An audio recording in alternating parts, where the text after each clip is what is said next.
Ito kabayan, Toyota Corolla to siya kabayan ha. Oh. Ang ginawa nito kabayan, bumper, fender, pintuan, bagong skin yung pintuan, skin lang yung pintuan kabayan ha. Bagong pinto yung skin lang, 2016 model. Yan, yan ito, repair to siya. Tapos blending. Yan. Ni-repair din to kunti kabayan. Toyota Corolla, maganda din yung Toyota Corolla kabayan. Maganda yung gawing taxi to, 2016 model, ganda talaga. Tapos na yan, bali assembly na natin yan kabayan mamaya, assembly natin yan mamaya. So magkano binayaran nito kabayan, titingnan natin ha. Ito kabayan ha, Marse, mayroon tayong 19 hours kabayan, 19 hours, magkano lahat kabayan, tingnan natin, 5,000 kabayan, 200 sa piso kabayan ha, 200 plus 8, 208,000 kabayan ha, 208,000 kasama na lahat kabayan, lahat na 208,000 ang bayad. Yan lang ginagawa.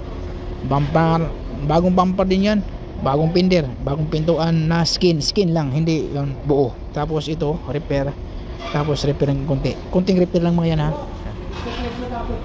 208,000 kabayan. Ito na pala yung kuha natin kabayan, yung Toyota Corolla natin kabayan. Yung bracket dito kabayan, basag yung bracket. So ang ginawa ko kabayan, yung bracket dito hindi ko na ipakita nailagay ko na. So nilagyan ko ng glue to sa kabayan. Ito tinalagyan ko dito kabayan kasi walang lakas yung dito banda kasi putol yun hanggang dapat yung bracket hanggang dito dapat naputol dito.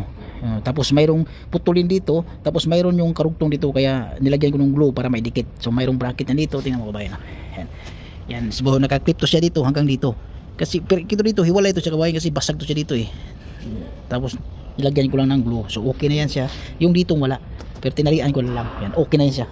Ganun ang technique kabayan kadalasan, pero okay naman yan kasi bila yan. Ito nga nakanganga dito yun ang problema talaga yan. Okay na siya kabayan, magandang clearance dito yan. Dito yung pasok kasi tinalian ko na nga lang pero okay na yan siya.